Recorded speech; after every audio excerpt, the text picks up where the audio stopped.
اور میں کسی بات میں تمہاری خلاف ورزی نہیں کروں گا۔ پھر دونوں دریا کے کنارے کنارے پیدل چلے۔ اس کے پاس کوئی کشتی نہیں تھی۔ ایک کشتی ان کے سامنے سے گزری تو کشتی والوں سے انہوں نے کہا کہ ہمیں بٹھا لو۔ خضر کو انہوں نے پہچان لیا اور بے کرایہ سوار کر لیا۔ اتنے میں ایک چڑیا آئی، کشتی کے کنارے پر بیٹھ گئی، پھر سمندر میں سے ایک یا دو چونچیں ماری۔ اسے دیکھ کر خضر علیہ السلام بولے کہ اے موسیٰ، میرے اور تمہارے علم نے اللہ کے علم میں سے اتنا ہی کم لیا ہوگا جتنا اس چڑیا نے سمندر کے پانی سے۔ پھر خضر نے کشتی کے تختوں میں سے ایک تختہ نکال ڈالا۔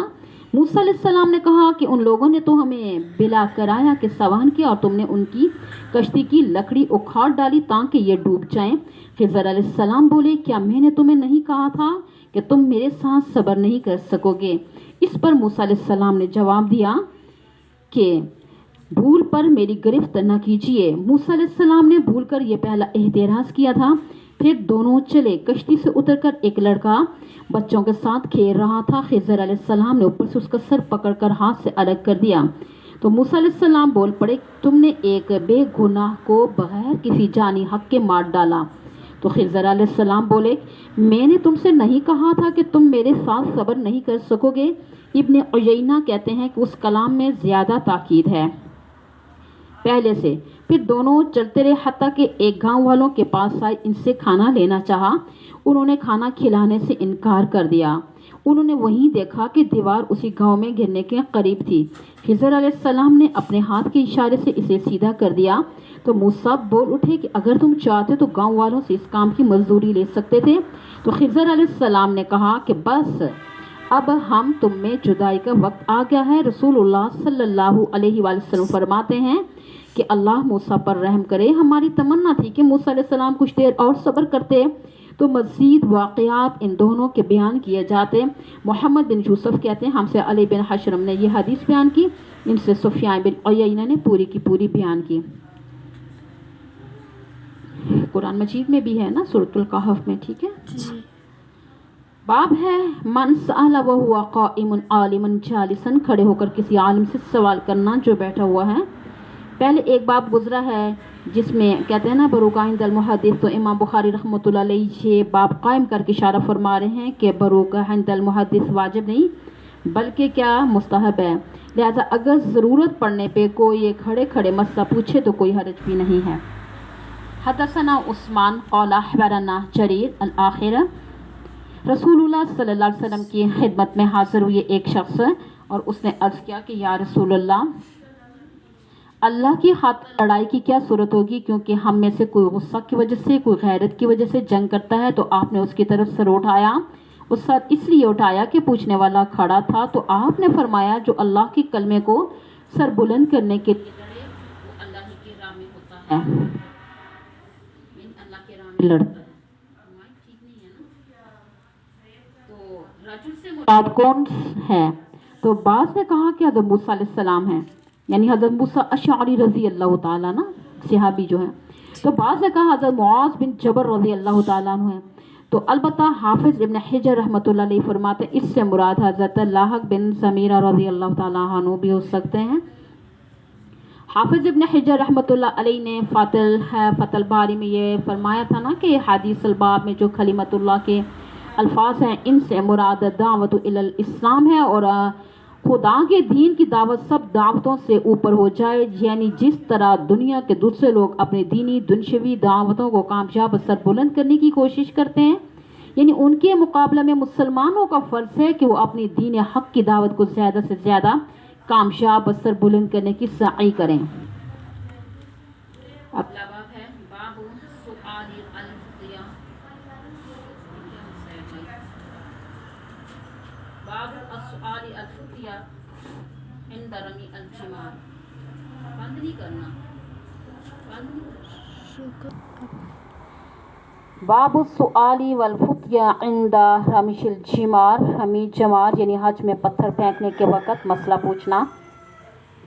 مقصد ترجمۃ الباب، بعض شارحین فرماتے ہیں کہ حدیث میں آتا ہے انما السعی والرمش، یہ جو لفظ آئے اس حدیث میں بظاہر معلوم ہوتا ہے کہ رمی کے وقت سوال نہ کیا جائے اور فتویٰ نہ پوچھا جائے، اس لیے کہ امام بخاری رحمۃ اللہ علیہ نے اس بات سے تنبیہ فرمائی کہ اس وقت میں سوال کرنا اور فتویٰ پوچھنا جائز ہے۔ ابن بطال رحمۃ اللہ علیہ فرماتے ہیں اس باب کا مقصد یہ ہے کہ کسی عالم سے کوئی علمی بات ایسے وقت دریافت کی جا سکتی ہے کہ وہ جواب بھی دے سکتا ہے جبکہ وہ کسی طاعت خداوندی میں مشغول ہو، کیونکہ وہ ایک طاعت کو چھوڑ کر دوسری یعنی کہ طاعت میں مشغول ہو رہا ہے۔ تو حضرت اقدس گنگوی رحمۃ اللہ علیہ نے یہاں یہ بھی فرمایا کہ بشرطے کہ جس طاعت میں مشغول ہو وہ کلام کے منافی نہ ہو، جیسے کہ نماز وغیرہ۔ حدثنا ابو نعیم قال حدثنا عبدالعزیز، ہم سے ابو نعیم نے حدیث بیان کی، ان سے عبدالعزیز نے، اور سند سے آگے چلتے ہیں کہ میں نے رسول اللہ صلی اللہ علیہ وآلہ وسلم کو رمی جماعت کے وقت دیکھا، آپ سے کچھ پوچھا جا رہا تھا تو ایک شخص نے عرض کیا یا رسول اللہ صلی اللہ علیہ وسلم میں نے رمی سے قبل قربانی کر لی، آپ نے فرمایا رمی کر لو آپ، کچھ حرج نہیں۔ تو دوسرے نے کہا یا رسول اللہ صلی اللہ علیہ وآلہ وسلم میں نے قربانی سے پہلے سر منڈا لیا، آپ نے فرمایا اب قربانی کر لو، کچھ حرج نہیں۔ اس وقت آپ سے جس چیز کے بارے میں جو آگے پیچھے ہو گئی تھی آپ سے پوچھا گیا تو آپ نے یہی جواب دیا کہ اب کر لو، کچھ حرج نہیں ہے۔ باب ہے قول اللہ تعالی وما اوتیتم من العلم الا قلیلا، اللہ تعالیٰ کا ارشاد ہے تمہیں یعنی کہ تھوڑا علم دیا گیا ہے۔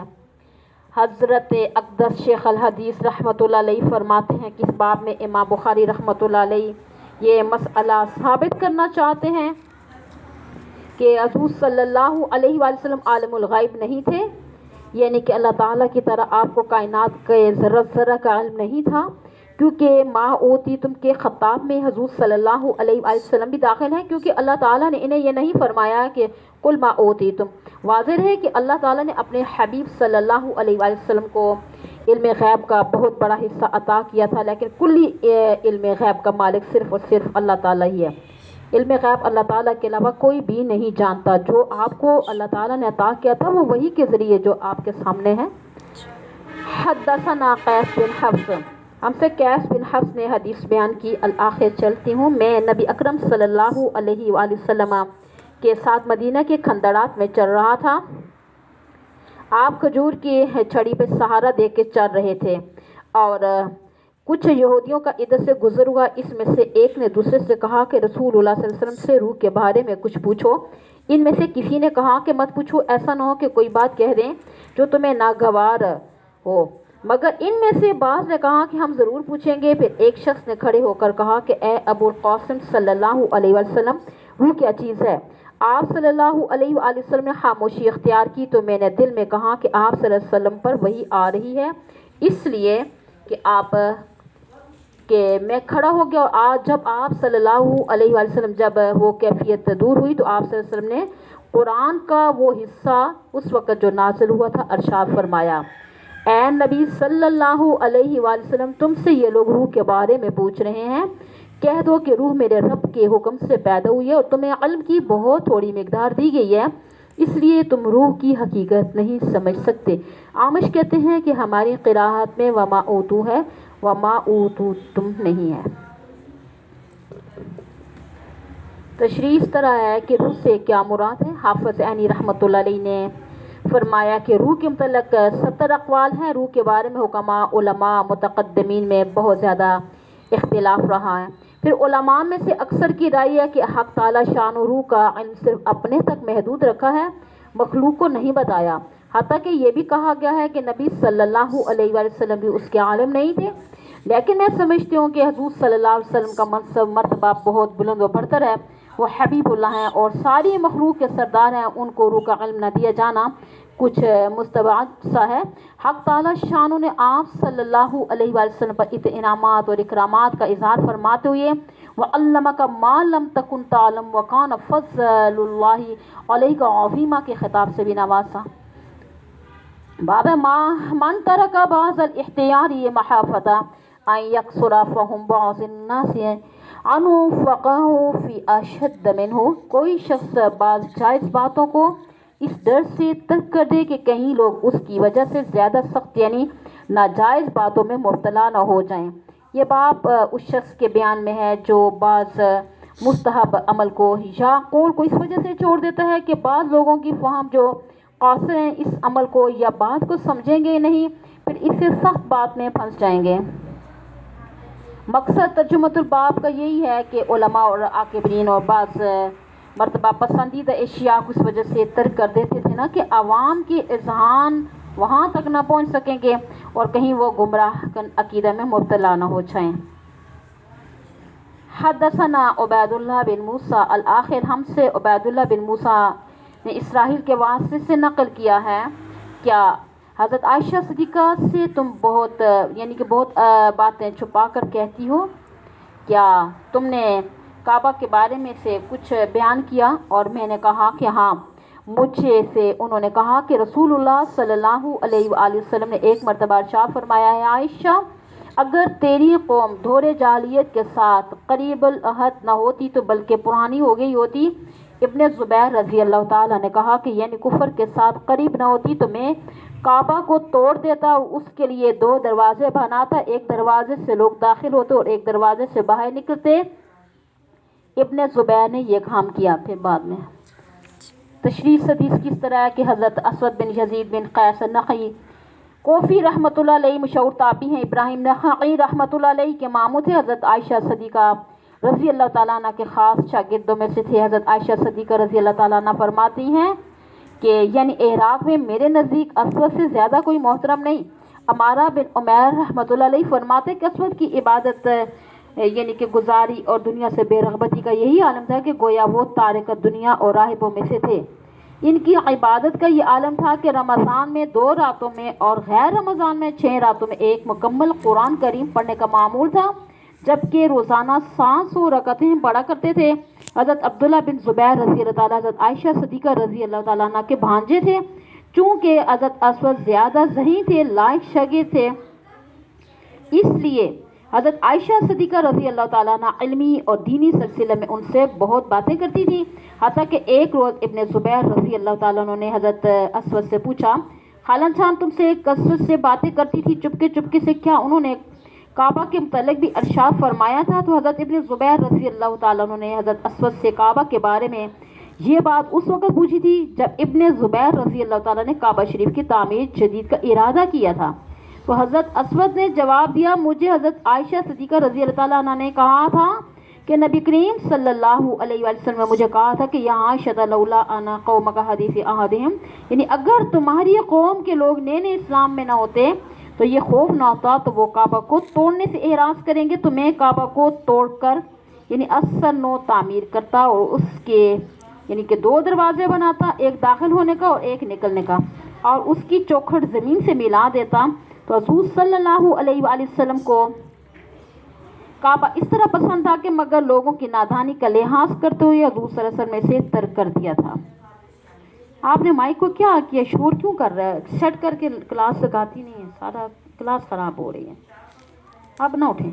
قال ابن زبیر بکفر، اب اس سے عبارت کے 2 مطلب ہو سکتے ہیں۔ ایک تو یہ ہے کہ حضرت اسود نے حدیث احادیم تک بیان کیا ہے، یعنی کہ حضرت ابن زبیر رضی اللہ تعالیٰ نے صرف لفظ بکفر فرما دیا یا باور کرانے کے لیے کہ میں بھی اس حدیث کو جانتا۔ دوسرا مطلب یہ ہے کہ بکفر سے آخر تک حضرت ابن زبیر رضی اللہ تعالیٰ نے بقیہ روایت کہ پڑھ دی۔ بیت اللہ کی تعمیر اول حضرت آدم علیہ السلام کے ذریعے ہوئی تھی کہ تعمیر کعبہ کی جگہ کی تعین بذریعہ حضرت جبرائیل علیہ السلام بحکم الہی ہوئی تھی، اور اس جگہ بہت نیچی تھی، اس تعمیر میں فرشتے بھی شریک ہوئے، مطلب ہے فرشتوں نے بڑے بڑے پتھروں سے نیچی جگہ کو بھر دیا۔ پھر اس پر حضرت آدم علیہ السلام کے ذریعے سے تعمیر کی تکمیل ہوئی۔ حضرت آدم علیہ السلام نے اس میں نمازیں پڑھی اور اس کے گرد طواف کیا، اور اسی طرح ہوتا رہا حتیٰ کہ طوفان نوح علیہ السلام کے وقت اس کو زمین سے اٹھا لیا۔ اس کے بعد پہلی جگہ کہ پہلی بنیادوں پر ہی حضرت ابراہیم علیہ السلام نے تعمیر فرمائی، قرآن مجید میں اس کا ذکر موجود ہے۔ تیسری مرتبہ قریش نے تعمیر کی کیونکہ کسی عورت کے دھونی دینے سے غلاف کعبہ کو آگ لگ گئی تھی، جس سے عمارت کو بھی نقصان پہنچا۔ پھر کئی سیلاب متواتر آئے جس سے عمارت مزید کمزور ہوگی۔ اس کے بعد ایک بڑا سیلاب آیا جس سے دیواریں شق ہو گئی۔ اب نئی تعمیر کے بغیر کوئی چارہ نہیں تھا۔ اس تعمیر میں نبی کریم صلی اللہ علیہ وآلہ وسلم نے حجر اسود اپنے ہاتھوں مبارک سے نصب کیا۔ یاد رکھیے چوتھی تعمیر حضرت ابن زبیر رضی اللہ تعالیٰ عنہ نے کی۔ حضرت ابن زبیر رضی اللہ تعالیٰ عنہ نے مکہ میں تشریف فرما تھے اور یزید بن معاویہ نے لشکر بھیجا تاکہ حضرت ابن زبیر رضی اللہ تعالیٰ عنہ کو زندہ یا مردہ گرفتار کیا جائے۔ اس لشکر نے مکہ مکرمہ پہ چڑھائی کی اور جبل ابو قبیس پر منچیک نصب کی۔ حضرت ابن زبیر رضی اللہ تعالیٰ عنہ نے ان کے اصحاب رفقا پر سنگساری کی بھی، اور اس وقت یعنی کہ بہت سارے پتھر بیت اللہ شریف پر بھی گرے جن سے عمارت کو نقصان پہنچا۔ بہرحال غلاف کعبہ ٹکڑے ٹکڑے ہو گیا اور عمارت میں جو لکڑی لگی ہوئی تھی اس نے آگ پکڑی، پتھر بھی ٹوٹ پھوٹ کے۔ غرض ان وجوہ کی وجہ سے کعبۃ اللہ کی تعمیر کرنی پڑی، اور اس وقت حضرت ابن زبیر رضی اللہ تعالیٰ نے حدیث الباب کی روشنی میں بنا ابراہیم کے مطابق تعمیر کرائی۔ درمیانی دیوار نکال کر حتیم کو بیت اللہ میں داخل کیا اور 2 دروازے بنا دیے اور مشرقی صدر دروازے کی دہلیز بھی نیچے کرا دی۔ 5ویں مرتبہ تعمیر و ترمیم بیت اللہ حجاج ثقفی نے کرائی۔ اس نے خلیفہ وقت عبد الملک بن مروان کو خط لکھا، ابن زبیر رضی اللہ تعالیٰ عنہ نے کعبہ میں زیادتی کر دی، جو اس میں داخل نہیں ہے، اس میں ایک نیا دروازہ بھی کھول دیا، مجھے اجازت دی جائے کہ بیت اللہ کو پہلی حالت پہ کر دوں۔